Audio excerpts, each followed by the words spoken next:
सीधे सीधे बीएसपी का और बाकी नेताओं का भी ये कहना है जो आपके विरोधी दल हैं कि कोरोना काल बीजेपी के लिए काल बन चुका है और अब सरकार रिपीट नहीं करेगी। क्या है इस पर टिप्पणी? और निषाद पार्टी के अध्यक्ष भी आपके सहयोगी हैं, बैठे हुए इंतजार कर रहे हैं डिप्टी सीएम के लिए, उन पर भी थोड़ा सा बोलिए ना गौरव जी कि उनका गौरव कैसे बढ़ाएंगे आप लोग।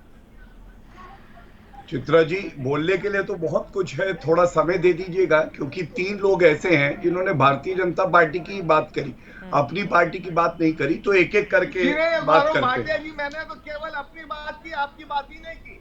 मैंने 3 लोग कहा, मैंने तो 3 लोग कहा, आप क्यों बोल रहे हो?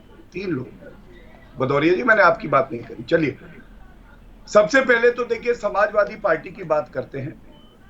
समाजवादी पार्टी को सबसे पहले ये कह रहे थे कहां से एक्सप्रेसवे चढ़ेगा, कहां से उतरेगा।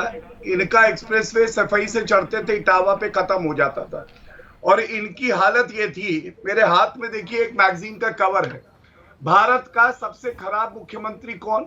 अखिलेश यादव। और इसकी प्रतिलिपियां जलाई गई कि भाई ये खबर जनता तक ना पहुंचे। लेकिन जब चुनाव आए तो जो 2 लड़के थे वो चले नहीं, उनकी साइकिल पंचर कर दी, उनका हैंडल तोड़ दिया जनता ने। और अभी एक गाना आया है जिस गाने में ये लोग कह रहे हैं, मुरलीधर बदल कर वेश आ रहे हैं, देखो अखिलेश आ रहे हैं। चित्रा जी, ये कहना क्या चाह रहे थे? टोटीधारी बदल कर वेश आ रहे हैं, रखना अपना गुसल खाना बंद, अखिलेश आ रहे हैं। जहां पे एक तरफ योगी आदित्यनाथ जी हैं जो पूरी तरह से समर्पित हैं, ये सरकारी बंगला खाली करते हैं और 200 रुपए की टोटी चुरा लेते हैं। और ये लोग बात करेंगे भ्रष्टाचार की। गायत्री प्रजापति एफआईआर नहीं हो रही थी, खनन माफियों के साथ घूम रहे थे, और सर्वोच्च न्यायालय ने फटकार लगाई, तब दुराचार के मामले में एफआईआर हुई और भ्रष्टाचार के मामले में। और river front development area Gomti नदी के किनारे है, उसमें जो भ्रष्टाचार हुआ है उसकी जांच चल रही है। किसने किया था? अखिलेश यादव की सरकार ने। अब मैं आता हूं कांग्रेस पार्टी में। देखिए, कांग्रेस पार्टी तो न 3 में न 13 में, ये इनका हाल था कि ये 7 के आंकड़े पे आ गए थे पिछले विधानसभा में। लोकसभा में 2 सीटें थी, 14 में, और 19 में 1। जो 1 सीट बची है वो भी जाने वाली, और मैं वजह बताता हूं, पूछिएगा इनसे। ये उस झालर की तरह है जो फ्यूज्ड बल्ब की बनी हुई है, और जब भी चुनावी दिवाली आती है फ्यूज बल्ब की झालर अपनी निकाल लेते हैं। ये बात अलग है, वो जलती नहीं है। आज सलमान खुर्शीद जी ने कहा कि प्रियंका वाड्रा गांधी हमारी कैप्टन है शिप की। अरे, शिप टाइटैनिक है, डूबने वाला है। और देखिए, कोविड का समय आया जहां भारतीय जनता पार्टी ने तन मन धन से हर नागरिक के लिए कार्य किया।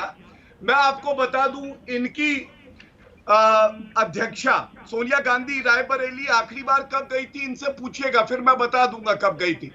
जब से कोविड का समय आया उनको सुध नहीं है कि वो रायबरेली भी जाएं। 1 लोकसभा सीट जीती, वहां भी नहीं जा पाई। प्रियंका वाड्रा गांधी ये खुद गई थी, इन्हें 1.5 साल हो गया रायबरेली गए। राहुल गांधी जनवरी 2021 में अमेठी गए थे। तो इनकी हालत ये लोग समझते हैं कि हम पैदा हुए हैं, हाँ। गांधी का सरनेम है, तो हमारी तो ये जन्मसिद्ध अधिकार है। ठीक है गौरव भाटिया, रागनी जी जल्दी से आप जवाब दे दीजिए। तो महत्वपूर्ण है ना, अगर उत्तर प्रदेश आपको 30 साल के बाद जीतना है, और जो 7 सीटें आप लोगों ने 403 में से जीती थी 2017 में, तो उसके लिए ज्यादा मेहनत करनी होगी। आपके नेता उस तरह से नजर ही नहीं आते जो आरोप लगा रहे हैं गौरव भाटिया। कैसे जीतेंगे फिर बीजेपी? देखिए, सबसे पहले तो गौरव भाटिया जी से कहना चाहती हूँ कि रावण का घमंड भी नहीं चला था, और उत्तर प्रदेश में भी राम राज की उपमा देकर रावण राज ही चल रहा है। तो घमंड का स्तर हमेशा नीचा होता है गौरव भाटिया जी, और ये जनता जनार्दन जो पलकों पर बिठाती है ना, ये नंगे पांव दौड़ा भी देती है। और उत्तर प्रदेश से भाजपा को खदेड़ने का वक्त आ गया है। क्यों आ गया है, अब मैं वो आपको बताती हूँ। देखिए, पहले बात करती हूँ कानून व्यवस्था की। तो आज ही जिन प्रियंका गांधी जी का आप नाम ले रहे थे, जो लगातार उत्तर प्रदेश के मुद्दों की आवाज को बुलंद कर रही हैं, उन्होंने ट्वीट करके ये जानकारी दी, शायद आपको पता नहीं होगा। मथुरा में ये हाल है कि एक लड़की के साथ लगातार छेड़खानी हो रही थी, गुंडे उसी के घर में घुसकर उसे छत से नीचे गिरा देते हैं, एफआईआर तक नहीं होती। हमीरपुर में छेड़खानी होती है, एक लड़की को आत्महत्या करनी पड़ती है। ये तब हो रहा है जब हम उन्नाव और हाथरस जैसे भीषण कांड देख चुके हैं। इलाहाबाद का हाईकोर्ट को अप्रैल में कहना पड़ता है उत्तर प्रदेश सरकार द्वारा लगाए गए एनएसए के 94 केसेस फर्जी हैं। FIR कट कॉपी पेस्ट की गई है और NSA के कानून का लगातार उत्तर प्रदेश सरकार दुरुपयोग कर रही है। इलाहाबाद हाईकोर्ट ऐसा कहता है। ये कानून व्यवस्था हो गया तो अपमानित महिलाएं आपके खिलाफ खड़ी हुई। आज तक नहीं, कल 10 बजे रात को एक रिपोर्ट दिखाई थी चित्रा जी, पुलिस की भर्ती किस तरीके से शुरू करके बीच में ही रद्द कर देनी पड़ी। ये तो आलम है रोजगार देने का। बेरोजगारों की एक बहुत बड़ी जमात है, 21.5% बेरोजगारी की दर CMI के आंकड़े बताते हैं उत्तर प्रदेश में। बेरोजगारों की सेना आपके खिलाफ खड़ी है। किसान जिनके ऊपर काला कानून तो आपने बना ही दिया, उसके साथ साथ जो उत्पादित गेहूं है उसके 14% से ज्यादा सरकारी। ये सारे सवाल रागिनी नायक महत्वपूर्ण है, लेकिन चुनाव ट्विटर पे तो थोड़ी ना जीते जाते हैं, नेताओं को जमीन पर उतरना पड़ता है। रागिनी नायक, उत्तर प्रदेश की कितनी जनता ट्वीट करती है या ट्विटर देखती है?